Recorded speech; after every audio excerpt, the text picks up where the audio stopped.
Hi hello ನಮಸ್ತೆ. ಮನೆಗೆ guest ಬರ್ತಿದ್ದಾರೆ ಅಂತ ಇವ್ರು ಸಡನ್ನಾಗಿ ಬಂದುಬಿಟ್ಟು ಹೇಳಿಬಿಟ್ರು. ಬಟ್ ಮನೇಲಿ ನೋಡಿದರೆ ತರಕಾರಿ ಇಲ್ಲ, ವೀಕೆಂಡ್ ಬೇರೆ, ಇನ್ನೂ ವೆಜಿಟೇಬಲ್ಸ್ ಎಲ್ಲ ಸ್ಟಾಕ್ ಮಾಡಿಲ್ಲ. ಸೊ ಸ್ವೀಟ್ ಕಾರ್ನ್ ಇದ್ದಿದ್ದೇ ಒಂದು, ಅದನ್ನು ಏನಾದರೂ ಮಾಡಬೇಕು, ಬಟ್ ಸ್ಪೆಷಲಾಗಿ ಅಡುಗೆ ಮಾಡಬೇಕು ಅಲ್ವಾ. ಸೊ ಏನು ಮಾಡೋದು ಅಂತ ಯೋಚನೆ ಮಾಡ್ತಿದ್ದೆ. ಸೊ ಇರೋದೊಂದು ಸ್ವೀಟ್ ಕಾರ್ನ್ ಪುಲಾವ್ ಮಾಡೋಣ ಅಂತ ಅಂದ್ಕೊಂಡೆ. ಸ್ವೀಟ್ ಕಾರ್ನಲ್ಲಿ ತುಂಬ ಜನ ತುಂಬ ವೆರೈಟೀಸ್ ಆಗಿ ಡಿಶಸ್ ಮಾಡ್ತಾರೆ, ಬಟ್ ಸ್ವೀಟ್ ಕಾರ್ನ್ ಪುಲಾವ್ ಮಾಡೋದು ತುಂಬ ಕಡಿಮೆ. ನೀವು ಯಾವತ್ತಾದರೂ ಟ್ರೈ ಮಾಡಿದರೆ ಹೇಗಿತ್ತು, ಅಥವಾ ನೀವು ಹೇಗೆ ಮಾಡಿದ್ರಿ ಅಂತ ಕಮೆಂಟ್ಸಲ್ಲಿ ತಿಳಿಸಿ. ಆ್ಯಕ್ಚುಲಿ ನಾನು ಕ್ರಿಸ್ಪಿ ಕಾರ್ನ್ ರೆಸಿಪಿನ ಶೇರ್ ಮಾಡಿದ್ದೆ, ನೀವು ನೋಡಿದ್ರೆ ಅದು ಹೇಗಿತ್ತು ಅದನ್ನು ತಿಳಿಸಿ. ಸ್ವೀಟ್ ಕಾರ್ನ್ ಪಲಾವ್ ಏನೋ ಮಾಡ್ಬೋದು, ಬಟ್ ಈ ಸ್ವೀಟ್ ಕಾರ್ನ್ ಬಿಡಿಸೋದು ಒಂದು ದೊಡ್ಡ ರಗಳೆ ಅಂತ ಅನ್ಸುತ್ತಾ. ನನಗೂ ಹಾಗೆ ಅನಿಸ್ತಿತ್ತು ಫಸ್ಟಲ್ಲಿ, ಬಟ್ ಇವಾಗ ಸಿಂಪಲ್ ಆಗಿರೋ ಮೆಥಡ್ನ ನಾನು ಕಲ್ತಿದ್ದೀನಿ. ಸೊ ನೋಡಿ ಎಷ್ಟು ಸಿಂಪಲ್ಲಾಗಿ, ಫಸ್ಟ್ ಒಂದು ರೋನ ಮಾತ್ರ ನೀವು ನೈಫ್ ತೊಗೊಂಡಿಗೆ ಕಟ್ ಮಾಡಿ ತೆಗೆದ್ರೆ ಮುಗೀತು. ನೆಕ್ಸ್ಟ್ ಫುಲ್ ಸ್ವೀಟ್ ಕಾರ್ನ್ನ ನೀವು ಆರಾಮಾಗಿ ಬೆರಳಲ್ಲಿ ಬಿಡಿಸ್ಬೋದು. 2 ನಿಮಿಷದಲ್ಲಿ ನಿಮ್ಮ ಫುಲ್ ಕಾರ್ನ್ ರೆಡಿಯಾಗಿರುತ್ತೆ. ಅಷ್ಟು ಸಿಂಪಲಾಗಿ ಬಿಡಿಸ್ಕೊಬೋದು. ನೋಡಿ ಎಷ್ಟು ಈಸಿ ಅಲ್ವಾ. ಸೊ ನೀವು ನೆಕ್ಸ್ಟ್ ಟೈಮ್ ಹೀಗೇನಾದರೂ ಮಾಡಬೇಕಾದ್ರೆ, ಸ್ವೀಟ್ ಕಾರ್ನ್ ರೆಸಿಪಿ ಮಾಡಬೇಕಾದ್ರೆ ಈ ಮೆಥಡ್ನ ಟ್ರೈ ಮಾಡಿ. ಸೊ ಇದಕ್ಕೋಸ್ಕರ ನೀವು ಸ್ಪೆಷಲಾಗಿ ಒಂದು ಟೂಲ್ನ ಏನೋ ಖರೀದಿ ಮಾಡೋದಂತೂ ಬೇಡ, ಅಥವಾ ಫುಲ್ ಏನೋ ನೈಫಲ್ಲಿ ಕಟ್ ಮಾಡೋದು ಬೇಡ. ಈ ಥರ ಸಿಂಪಲಾಗಿ ಮಾಡಿದರೆ ಆರಾಮಾಗಿ ಎಲ್ಲ ಸ್ವೀಟ್ ಕಾರ್ನು ಬಿಡಿಸ್ಕೊಬೋದು. ಬನ್ನಿ ಸ್ವೀಟ್ ಕಾರ್ನ್ ಜೊತೆ ಇನ್ನೂ ಯಾವ್ದ್ಯಾವ್ದು ನಮಗೆ ಇಂಗ್ರೀಡಿಯೆಂಟ್ಸ್ ಬೇಕು ಪಲಾವ್ ಮಾಡೋಕ್ಕೆ ನೋಡ್ಕೊಳ್ಳೋಣ.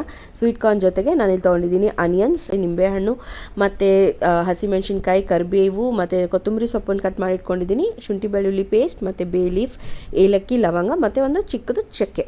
ಸೊ ಇಷ್ಟನ್ನು ತೊಗೊಂಡಿದ್ದೀನಿ. ಪುದೀನ ಇದ್ದರೆ ನೀವು ಪುದೀನೂ ಬೇಕಿದ್ರೆ ಹಾಕ್ಬೋದು. ಸೊ ನಾನಿಲ್ಲಿ 4 ಕಪ್ ರೈಸ್ನ ವಾಶ್ ಮಾಡಿ ಸ್ವಲ್ಪ ನೀರು ಹಾಕಿ ಇಟ್ಕೊಂಡಿದ್ದೀನಿ. ನಾನಿಲ್ಲಿ ಬಾಸುಮತಿ ರೈಸ್ ತೊಗೊಂಡಿದ್ದೀನಿ.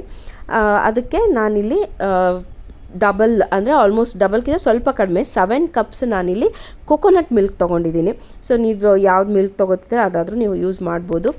ಆ್ಯಂಡ್ ಅದ್ರ ಜೊತೆಗೆ ಒಗ್ಗರಣೆಗೆ ಹಾಕೋಕ್ಕೆ ಸ್ವಲ್ಪ ಜೀರಿಗೆ ಆ್ಯಂಡ್ ಉಪ್ಪು ಮತ್ತು ಸ್ವಲ್ಪ ಗರಂ ಮಸಾಲ.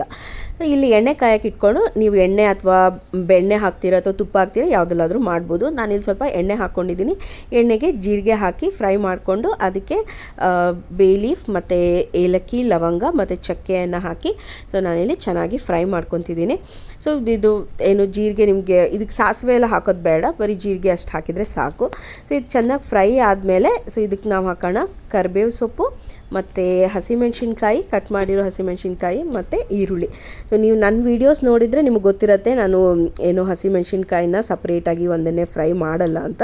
ಬಿಕಾಸ್ ಹಸಿಮೆಣ್ಸಿನ್ಕಾಯಿನ ಒಂದನ್ನೇ ಫ್ರೈ ಮಾಡಿದರೆ ಅದರದ್ದು ಘಾಟ್ ಬರುತ್ತೆ, ಅಡುಗೆ ಮಾಡಬೇಕಾದ್ರೆ ಸ್ವಲ್ಪ ಡಿಸ್ಕಂಫರ್ಟ್ ಅನಿಸುತ್ತೆ. ಸೊ ಬೆಟರ್ ಅದ್ರ ಜೊತೆಗೆ ಈರುಳ್ಳಿನೂ ಹಾಕಿ ಫ್ರೈ ಮಾಡಿಕೊಂಡ್ರೆ ಸೊ ಮೆಣಸಿನ್ಕಾಯ್ದು ಘಾಟ್ ಬರಲ್ಲ. ನಾನಿಲ್ಲಿ ಆನಿಯನ್ನ ಹಾಫ್ ಸ್ಲೈಸ್ ಮಾಡಿಕೊಂಡು ತೊಗೊಂಡಿದ್ದೀನಿ. ನೀವು ಬೇಕಿದ್ದರೆ ಉದ್ದುದ್ದ ಸ್ಲೈಸ್ನೂ ಹಾಕೊಬೋದು, ಚೆನ್ನಾಗಿರುತ್ತೆ. ಸೊ ಇದು ಚೆನ್ನಾಗಿ ಫ್ರೈ ಆಗಬೇಕು. ಆನಿಯನ್ ನಿಮಗೆ ಚೆನ್ನಾಗಿ ಫ್ರೈ ಆದಮೇಲೆ ಇದಕ್ಕೆ ಸ್ವಲ್ಪ ಗರಂ ಮಸಾಲ ಅಥವಾ ನೀವು ಬಿರಿಯಾನಿ ಮಸಾಲ ಇದ್ದರೆ ಅದನ್ನಾದರೂ ಹಾಕ್ಕೊಬೋದು. ಸೊ ಅದು ಹಾಕಿ ಶುಂಠಿ ಬೆಳ್ಳುಳ್ಳಿ ಪೇಸ್ಟನ್ನು ಹಾಕಿ ಸೊ ಚೆನ್ನಾಗಿ ಶುಂಠಿ ಬೆಳ್ಳುಳ್ಳಿ ಪೇಸ್ಟು ಹಸಿ ವಾಸನೆ ಹೋಗೋ ತನಕ ಚೆನ್ನಾಗಿ ಹುರ್ಕೊಂಡ್ರೆ ಸಾಕು. ಆ್ಯಂಡ್ ಇದಕ್ಕೆ ನಾನು ಹಾಕ್ತಿದ್ದೀನಿ ಕಲ್ಲುಪ್ಪು. ನಾನು ಯೂಶ್ವಲಿ ಈ ಥರ ಬೇಯಿಸೋ ಥರ ಅಡುಗೆ ಅಥವಾ ನೀರನ್ನು ಮಿಕ್ಸ್ ಮಾಡಿದ್ರೆ ಕಲ್ಲುಪ್ಪು ಹಾಕ್ತೀನಿ, ಇಲ್ಲ ಮೇಲ್ಗಡೆ ಟೇಬಲ್ ಸಾಲ್ಟ್ ಹಾಕ್ಕೊತೀನಿ. ಅದಾದಮೇಲೆ ನಾನಿಲ್ಲಿ ಸ್ವೀಟ್ ಕಾರ್ನ್ನ ಹಾಕಿ ಫ್ರೈ ಮಾಡ್ಕೊತಿದ್ದೀನಿ. ಸೊ ನಾನು ಸ್ವೀಟ್ ಕಾರ್ನ್ ಆ್ಯಕ್ಚುಲಿ ತುಂಬ ತೊಗೊಂಡಿದ್ದೀನಿ, ಅಂದರೆ ಆಲ್ಮೋಸ್ಟ್ ಒಂದು ಫುಲ್ ಸ್ವೀಟ್ ಕಾರ್ನೇ ನಾನು ಹಾಕಿದ್ದೀನಿ. ಒಂದು ಸ್ವಲ್ಪ ಮಾತ್ರ ತೆಗೆದು ನಾನು ಸೈಡಲ್ಲಿ ಇಟ್ಟಿದ್ದೆ. ಸೊ ಇದಕ್ಕೆ ಜಾಸ್ತಿ ಕಾರ್ನ್ ಇದ್ದಷ್ಟು ನಮಗೆ ಟೇಸ್ಟ್, ಬಾಯಲ್ಲಿ ಕಾರ್ನ್ ಬಂದಾಗೆಲ್ಲ ಟೇಸ್ಟ್ ಚೆನ್ನಾಗಿರುತ್ತೆ. ಸೊ ನೀವು ನೋಡಿ ಹಾಕ್ಕೊಳ್ಳಿ, ಇಲ್ಲ ನೀವು ಇದ್ರ ಜೊತೆ ವೆಜಿಟೇಬಲ್ಸ್ ಏನಾದರೂ ಮಿಕ್ಸ್ ಮಾಡ್ಕೊಬೇಕನ್ಸಿದ್ರೆ ನೀವು ಅದನ್ನಾದರೂ ಮಿಕ್ಸ್ ಮಾಡ್ಕೋಬೋದು. ಬಟ್ ಕಾರ್ನ್ ಪುಲಾವಲ್ಲಿ ಓನ್ಲಿ ಕಾರ್ನ್ ಮೇಜರ್ ಆಗಿದ್ದರೆ ಚೆನ್ನಾಗಿರುತ್ತೆ. ಸೊ ಇದನ್ನು ಚೆನ್ನಾಗಿ ಫ್ರೈ ಮಾಡಿಕೊಂಡು ನಾನಿವಾಗ ಇದಕ್ಕೆ ಕೊಕೊನಟ್ ಮಿಲ್ಕ್ನ ಆ್ಯಡ್ ಮಾಡ್ತಿದ್ದೀನಿ.